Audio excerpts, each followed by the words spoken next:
Mademoiselle est là pour nous présenter. On est ici en Languedoc-Roussillon. Il y a la Camargue sur le bas. Vous le savez, bien que nous soyons ici dans l'Hérault. Et il y a les bottes Gardian. Hein, c'est bien ça, Nathalie? C'est les bottes de, bah oui, quand t'es en de pleine Gardian nature que tu comme présentes. Mais oui, c'est ça, regarde. On la reconnaît bien, cette botte que portaient les gardiens camarguais. Ouais. Et la seule entreprise qui est spécialiste dans ce domaine-là, elle est justement au pied de la Camargue. Et il y a des sandales ils ont maintenant étoffé leur gamme, mesdames, pour l'été. Je trouve ça super. Avec regarde, tiens, des Hélène, sandalettes. ça va bien avec Alors ça, les c'est pour cheveux. les hommes également. Mais ça rappelle un peu des petites sandalettes dans le sud de la France. Et donc vraiment, il y en a pour tous les Je goûts. trouve ça vraiment très chouette, c'est une bonne Ah, idée. c'est parfait pour toi. Complètement raccord avec. Là, ça va être compliqué à porter, mais c'est vrai que ça va bien. Non, mais voilà, donc c'est que des produits de qualité, hein, comme à chaque fois. C'est ce qu'on vous montre, hein, quand on parcourt la C'est pas France. vendu qu'en France d'ailleurs, hein, ça s'exporte. Ils exportent vraiment. 50% de leur production à l'étranger. Ça m'étonne Ouais. pas. Et le Made in France qui s'exporte, tout simplement. Donc les filles, je vous laisse regarder tous ces modèles. Et moi, je vais vous présenter un autre artisanat dans la région. C'est un bijou cette fois-ci. On va quitter l'univers des bottes.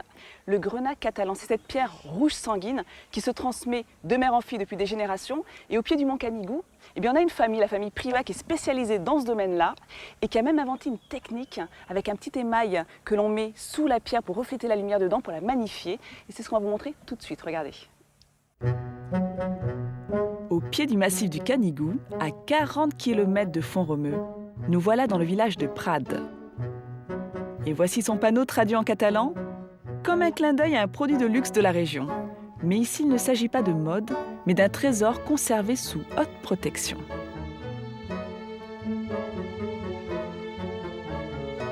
Derrière ces vitrines se révèle un bijou aux couleurs sang et or, le grenat catalan, l'emblème de la région, transformé en joyau de luxe.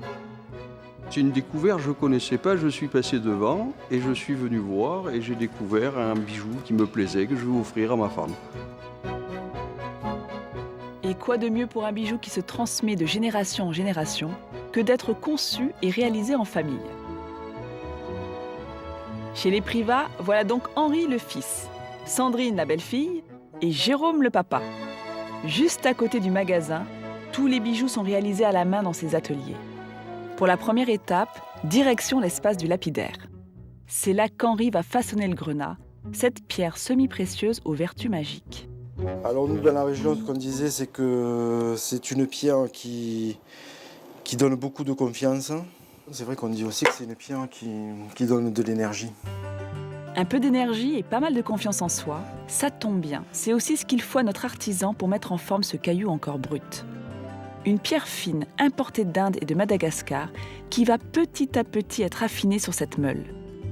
Un travail minutieux qui va permettre de créer les facettes du bijou. Respect des angles, profondeur de la coupe, en fait, tout est affaire de géométrie.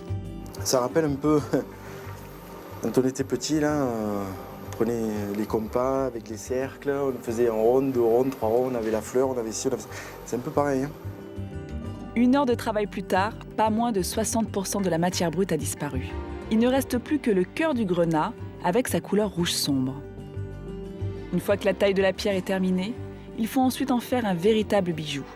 De l'élaboration des pièces à leur assemblage jusqu'au sertissage, tout est réalisé sur place de A à Z par ses petites mains. Tu peux passer par tous les procédés de la fabrication, du montage, aux finitions, les sertissages, tu peux tout faire. Comme ça, c'est un travail complet pour un bijoutier. À l'exception de la matière première importée, la famille Privat a donc conservé intégralement dans ses ateliers ce savoir-faire typiquement catalan. Au fond du magasin, direction la fonderie. De l'or à l'argent, ici tout se chauffe et se transforme à près de 1000 degrés pour créer les socles des bijoux. Là, par exemple, c'est de l'argent qui n'est pas encore poli, donc sans éclat. Alors on a des bagues, on a des colliers, des parties de colliers et des boucles d'oreilles aussi, des parties de boucles d'oreilles. Après, donc il faut tout assembler. Justement, dans l'atelier d'à côté, on retrouve notre pierre fine pour l'assemblage. Le grenat va donc être déposé sur un paillon d'émail. C'est cette plaque rougeâtre durcie au four. Une technique brevetée par la famille Privat qui va révéler tout l'éclat du bijou. Cette partie réfléchissante va faire ressortir la lumière.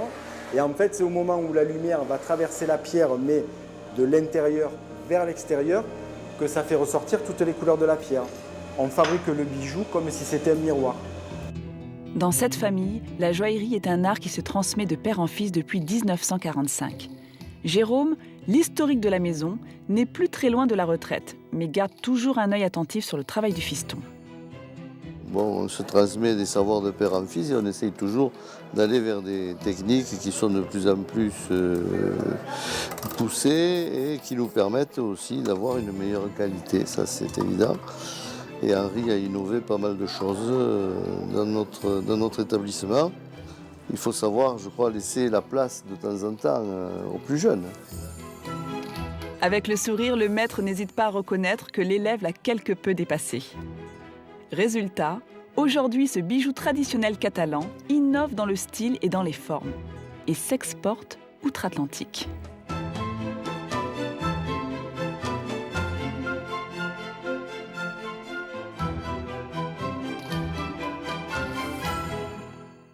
C'est magnifique, hein, les beautés de l'Hérault, son artisanat. Vous voyez qu'on est bien installé ici dans le Languedoc-Roussillon.